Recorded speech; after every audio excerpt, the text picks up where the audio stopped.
Welcome to my channel where I share my growth story. Jamie asks her if she's afraid to share this, and the father is quite pleased. They have no plans to ignore you, and no more sayings of not getting back to you. They are so peaceful, watching their expressions, hoping for a hopeful world, but Jimmy is at a loss for words, and then Larry's words completely blow her mind.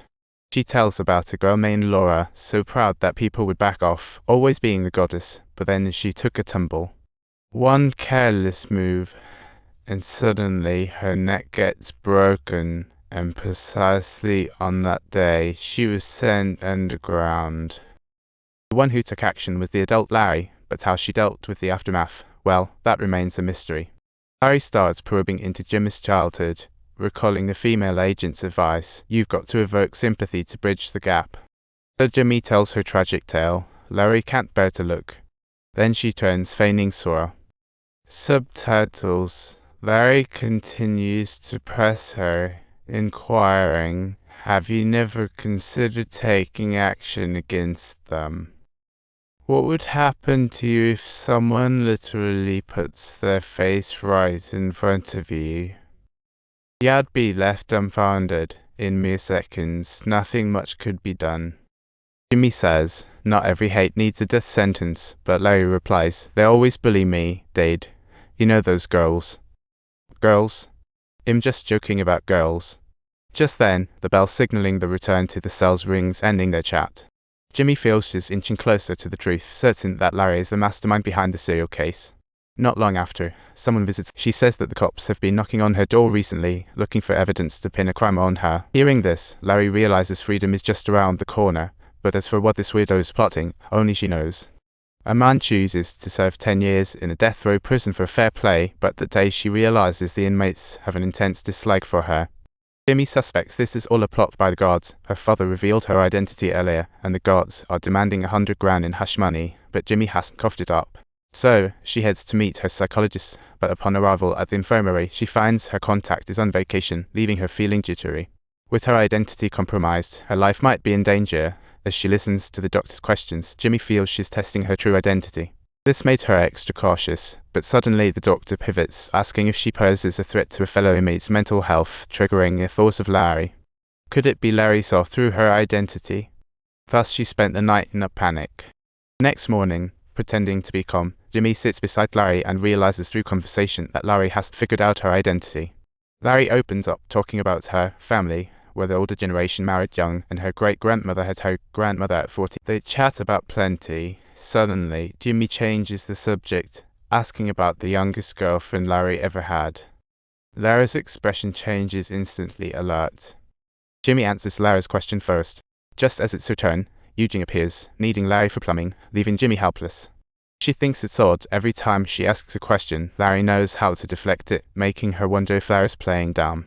For her safety, Jimmy hangs out with a local big shot. They are both from the same hometown, but today he's acting strangely.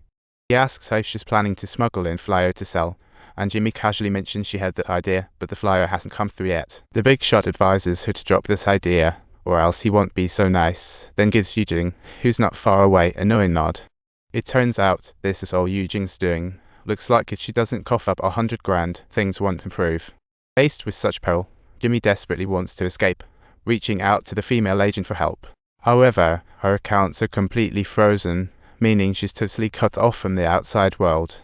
In the yard, Jimmy spots Eugene pointing her out to the inmates, branding her a snitch. Even her allies are casting her wary glances. Subtitle. It seems that in order to escape, she must quickly find a breakthrough from Larry.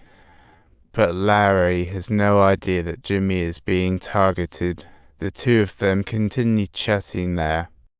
Jimmy steers the conversation back to the case, and that girl is the very body discovered by the police.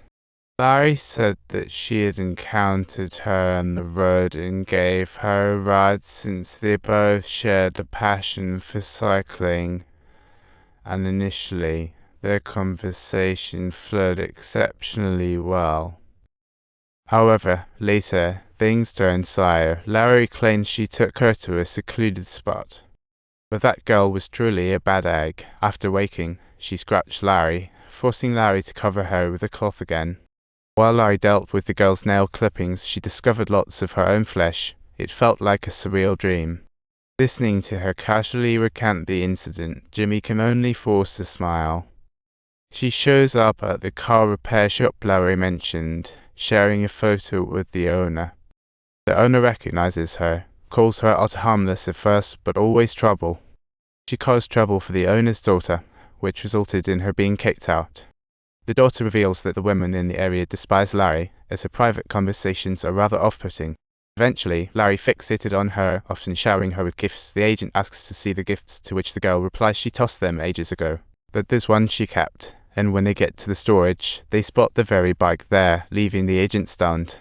It's the very bike of the victim, Jessica, revealing a major breakthrough in the case, yet this evidence isn't enough to file charges. Facing Larry's imminent release, what can they do? The man wakes up in a cold sweat after dreaming of the creep practically standing at the foot of her bed. Jimmy asks if she was talking in her sleep, but Larry insists she wasn't, adding that it's surely Jimmy's storytelling that scared her.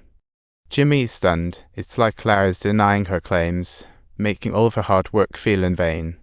And it's not over yet. Don't forget to like and subscribe. There's more exciting content coming up.